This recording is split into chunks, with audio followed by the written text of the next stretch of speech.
particularly, you know, as a former federal prosecutor, struck by the fact that he would pardon over 1,500 people, especially those that were violent towards law enforcement officers. Yeah, well, after a while, people have to go. But you know how many people have priors? My gosh. Some of the cops are telling them to walk in. Here we go. So here comes the ultimate, the queen of hate, as far as I'm concerned, allegedly, in my opinion. Union in America endorsed Trump in the 2024 election. That's a fact. And now they're engaged over his broad pardon. Enraged, I'm sorry. Yeah. They're enraged over... Okay, you gotta learn how to speak English, okay? Like, this is America. We speak English here. Okay. Guys, they're still melting down. Like, this is ultimate meltdown. They're not gonna stop this. So, okay, here it is. Here's the arc. Because they don't know what else to do. So it's going to be January 6th and immigration. So let's go ahead and listen to the hens go off over something that there's nothing to go off about. Nothing. His broad pardon of January 6th Capitol insurrectionists. But yesterday, Trump doubled down on his decision. Take a look.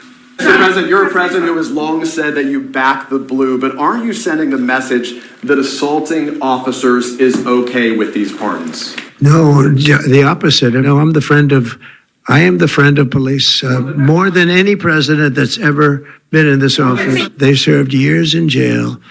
And if you look at the American public is tired of it. Take a look at the election.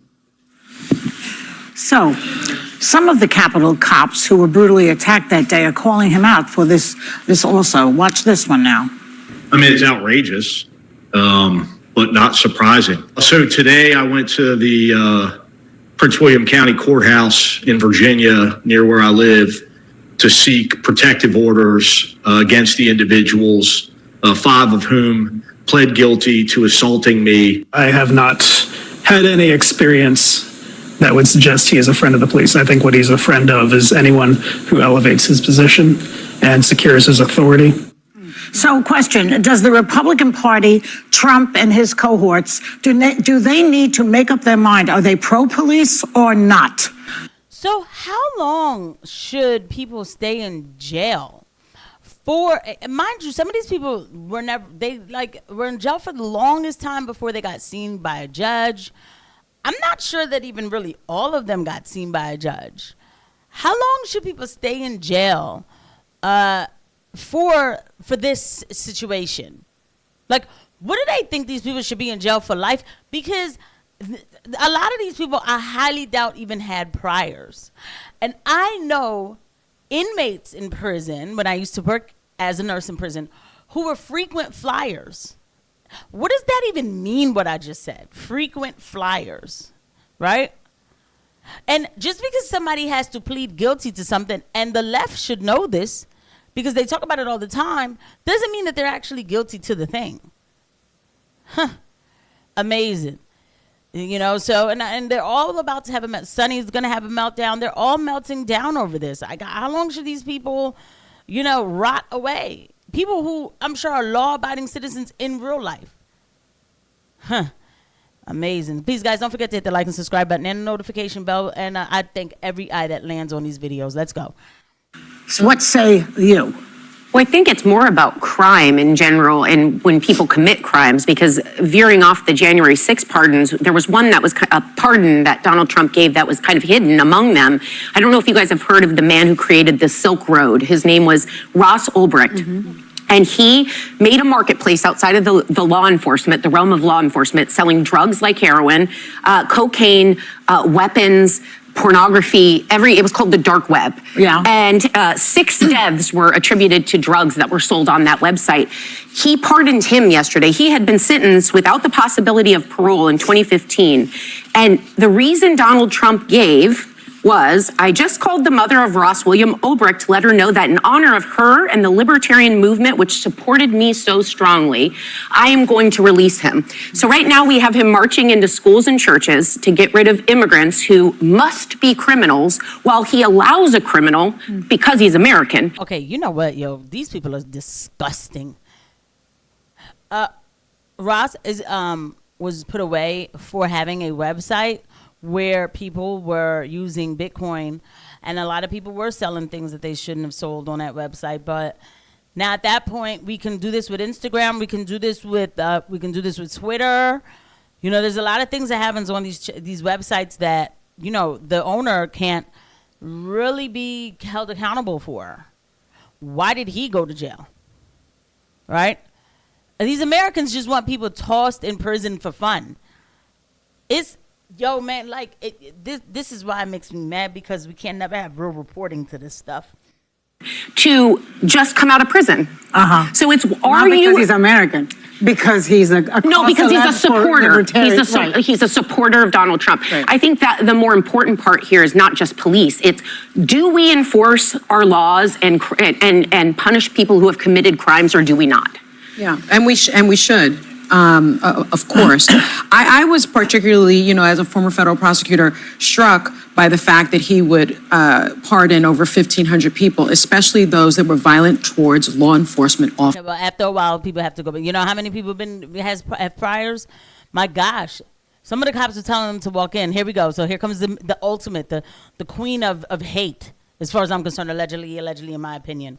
Officers. I mean, we had at least 4 officers, I believe, 4 or 5 that were injured severely, not only physically, but also mentally.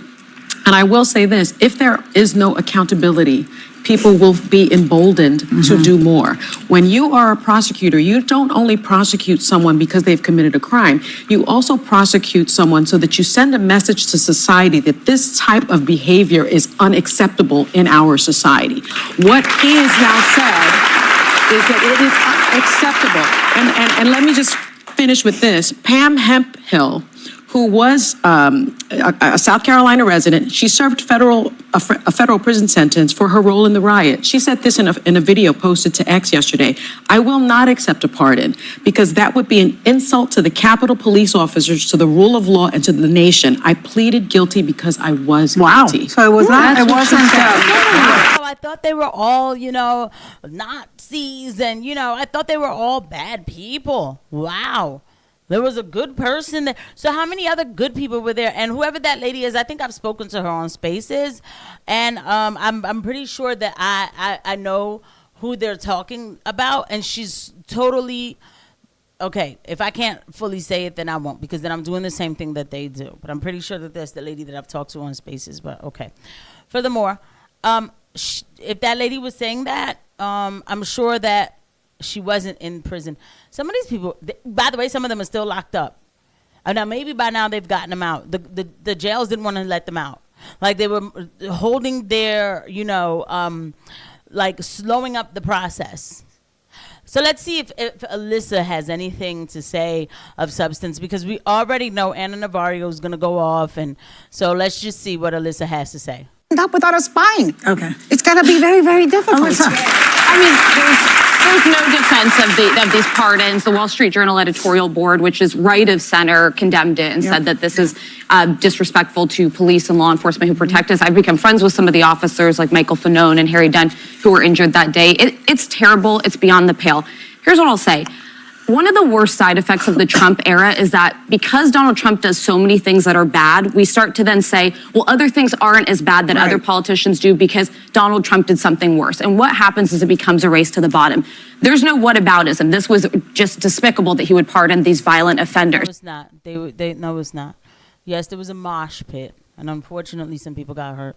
You guys have never, ever, ever said the name Ashley Babbitt on that show. And I know you haven't. You don't care. That was the only person who lost their life that day. And nobody ever says her name on these shows. Okay? Now, I don't want to, I'm sorry, a mosh pit, that's what it was. People were told to come in, all right?